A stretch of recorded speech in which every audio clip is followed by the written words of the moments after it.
Over the last year, I've put out a series of videos featuring a few of the alternatives to a traditional set of headphones. You may remember the rather bizarre Sennheiser surrounder system. And following that video, I did a comparison of 4 different neck speakers. And then just the other week, I did a review of the bone conducting Aftershokz Trex Air headphones. Now, looking through the comments for all of those videos, there was one product that got mentioned over and over again, dozens of times. It's something that I've yet to feature, so I thought I should really rectify that, and that's what I'm going to do here today, because finally I'm going to take a look at the Bone Fone.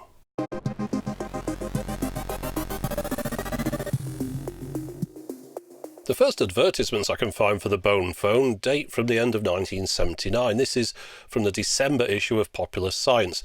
So the Bone Fone, well, it was a stereo radio that was worn around the back of the neck and over the shoulders, which claimed to surround your entire body with a sound that's almost impossible to imagine. Now, according to this advertisement, the sound would resonate through your bones all the way to the inner ear. It was supposed to feel like the vibrations of a powerful stereo system, or sitting in the front row listening to a symphony orchestra. The experience was said to be breathtaking. The price of this revolutionary device, well, it was around about $70 plus postage, which is quite a lot of money for a portable radio. Now, in 1980, they followed up the original AM/FM model with a cheaper AM-only version called Nuts. They also introduced the Neck Phone, a version without a built-in radio that was designed to be plugged into a hi-fi. However, by this point the Walkman had been introduced to the US, so they cheekily suggested that you compare the price of a Bone Fone against the Sony device, which was stated at this point to cost $200. But of course that's comparing the price of a radio against a tape player. Not entirely unsurprisingly, by 1981 the sales of the Bone Fone had dried up, and JS&A purchased the remaining stock and sold it off at a discounted rate of $49.95. So that's the brief history lesson over and done with. Let's take a look at what you got for your money. Now, given that this thing is getting on for 40 years old now, I consider myself quite fortunate to get hold of a full set. So, as well as the Bone Fone itself and a strap, I've also got all the documentation that came with it when it was first purchased. So starting by looking at the user manual first of all, notice on the front here the suggested activities you can take part in whilst wearing the Bone Fone include cycle, ski, jog, skate, walk, work, mow the lawn, spectator sports, walk the dog, or just relax. I like how walk the dog is considered a different activity to just plain walk. Now, I believe this little booklet would have been attached to the outside of the case in a retail setting. I suspect that most of these have got lost, so I'm going to read you a little bit of this, but I'm not going to read you the whole thing because it goes on a bit. It's supposed to be humorous though, so bear that in mind. I'll just start off. This is the amazing but true story of the miniaturized AM/FM stereo receiver called the Bone Fone. Who first thought of making a stereo system that you could wear around your neck like a scarf? How did they manage to get such beautiful sound quality and stereo separation out of a unit that weighs only 15 ounces? What genius perfected the use of bone conduction to make a miniature stereo sound like a symphony? The epoch saga of the Bone Fone can now be told. So then it goes into the idea that this engineer named William liked to listen to music and wanted to do it whilst he was skiing but couldn't find a way to do that, and it goes into sort of using a symphony orchestra and things. It's all sort of a bit of a joke. But then later on, the last chapter says 3 long years later, William was munching on a stalk of celery and pondering his problem when he bit into the celery. The sound was very loud to him but barely audible to others. That was it. The answer was bone conduction. William used all the latest technology to produce the smallest, lightest stereo system ever made. Then he built the system into a cloth sleeve that could be worn like a scarf. When he tried it on, he couldn't believe his ears. Now there was just one problem left. What should William call his new invention? Now, on the back page is a patent number, and looking that up reveals that it was applied for in 1977, although at that point the designs and idea were significantly different to the end product. For example, no mention was made of incorporating a radio receiver into the device. It was envisioned more as being an alternative to headphones. The document states the disadvantage of headphones was discomfort and inconvenience, and how they also restricted the wearer from taking part in vigorous activity. Another disadvantage of traditional headphones apparently was, and I'm making a direct quotation here, non-realistic audio reproduction wherein the apparent source seems to be in the listener's head. It also goes on to mention how blocking out ambient sound can make headphones dangerous, and as a result of this, some states had made the use of headphones by a driver illegal. Moving on a few years and looking at the user manual for the finished article, and it's still making big claims for their impressive concert hall sound, and it repeats those benefits over headphones that were mentioned in that patent application by stating, in comparison, conventional headphones seem to centre stereo music inside your head and isolate you from the outside world. The manual goes on to reveal what that accessory strap that I found inside the case was for. It's supposed to be attached to the Bone Fone during vigorous activities to prevent it from falling off. However, the manual is at pains to remind owners that many uses are possible without any strap at all. Now, the FAQs at the back start with the question, how can something that small sound so good? And apparently it's down to a patented combination of excellent stereo separation, bone conduction and speaker placement that provides the listener's senses with natural or lifelike sound reproduction. There's understandably an explanation of how bone conduction works, but I've also got to wonder if anyone really would have asked the question why the reception of some radio stations was better than others. I'm sure pretty much everyone knew how radios work by this point. Now, I find it interesting, though, that the model designation of the Bone Fone is BP1. Perhaps they were originally planning on using a more traditional spelling for the word phone.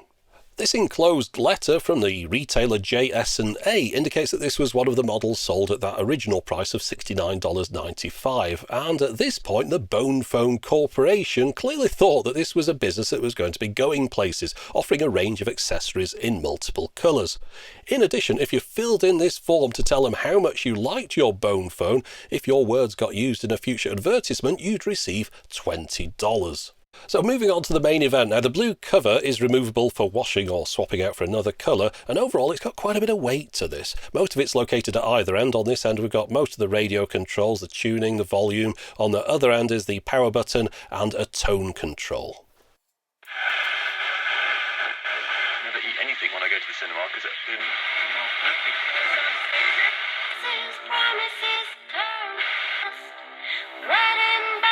just time to run. 'Cause I knew you were trouble when you walked in. The centre of the neckband is quite flexible as it only contains a wire leading from one side to the other. However, as you move down the side you can feel that there's a speaker there, and then at either end you get these identically sized plastic boxes. On this one we've got the 4 AA batteries.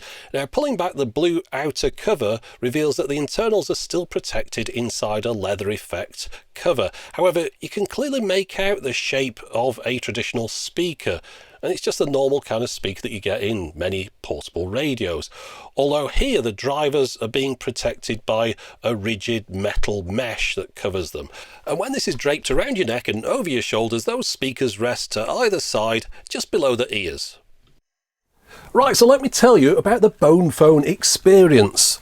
The first thing is, when you put it on, you think, I must have that wrong, that doesn't seem right at all, it doesn't seem to fit, and you kind of swap it around a few times, and you go back and look in the instruction manual, and no, this is how it's supposed to sit, but it just doesn't look like the pictures. You see in the manual, everyone seems to have it very flat to their bodies here, whereas in my experience, it wants to tilt up and away from the body, and these are hard plastic sections, so these are kind of digging in a little bit into this part of your body. It's not resting against it, but that's just because it's a kind of ribbon shape, the whole thing.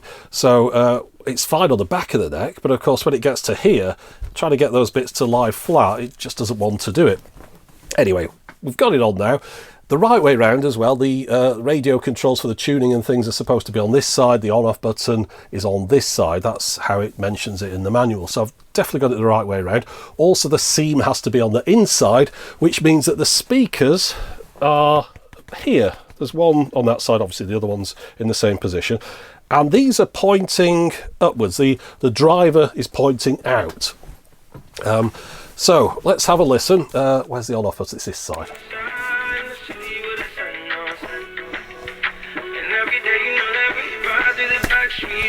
Now, I'm going to mute the sound there, I'll turn it off, because on YouTube nowadays you can't get away with more than about 10 seconds of any music, but it probably wouldn't better recognise it anyway because it's pretty tinny sounding. And that's one of the things, it doesn't sound rich at all, it just sounds like a little portable transistor radio from the 80s, which is pretty much what it is. The main difference with this is that it's stereo, and of course your little handheld radio generally wouldn't be. So I've got a speaker here and a speaker there. I'm getting proper stereo FM reception. And the thing is, though, it's just like having a radio on your shoulders. There's this bone conducting thing. It's a nonsense. I don't know if they kind of thought they were going to bring out a bone conducting thing and then sort of change their mind at some point, but just carried on calling it that and mentioning it in the brochure, because there's literally no bone conduction. Well, I suppose no. I mean, there'll be same as if you've got a radio and you just put it near your shoulders. But the speaker, remember, is the driver's pointing out, so I've just got the back part of the driver here, and it's there, it's on my neck. So there's a like fleshy part of the neck, not on a bone. In fact, no, I mean, there's a bone in there somewhere, obviously holding my head up, but it's a long way in there. There's all muscles and things before it gets there, so it's not even going near any bones. Now, even if I was to sort of adjust it down and put it on my collarbone or something, again, I can't. The sound's coming out of the flipping speakers. I mean, that's not like bone conducting. This is bone conducting. The Aftershocks Trek says. So if I press play on these, right now these are playing. You'll just about make out a little bit of noise coming from them. But if I put these on my head, now that is loud. I'll probably shout it now because it's just like listening to a normal set of headphones. It's a completely different thing. Now, even if I was to get this and put it on the part of my body where the speakers are for this thing, it doesn't really transmit the vibrations through there. It has to be on like bone on your skull. Even if it was sort of collarbones, it doesn't go through there. So this whole business about this being a bone conducting device, it's nonsense. It's lies. It isn't. What it is a stereo AM FM radio that you hang over your shoulders and the sound just comes out of the speakers all into your ears, and to anyone that stood around you as though you were carrying around a AM FM radio. So yeah, bone conducting, no. Tinny AM FM radio, yes. That's about it. I mean, so yeah, kind of disappointing, really. You know, everyone's going on about this. You know, oh, I know a bone conducting thing, and you know, I had this bone conducting bone phone, bone. It's nothing to do with the bones. It's just an AM FM radio in a silly sack that hangs around the neck. Looks like you've just got out of a shower on a advert for shampoo. So there you go. That's it. That was the Bone Fone. Don't get a Bone Fone. Not that you were going to get one anyway. But yeah, this isn't bone conducting. This is bone conducting. This is just some kind of early 1980s nonsense. But, you know, bit of fun. Interesting to have a look at. You've seen it now. And I've seen it now. And now we all know what the Bone Fone is, was and wasn't. So that's it for the moment. As always, thanks for watching.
Oh, you know what would have made this video better?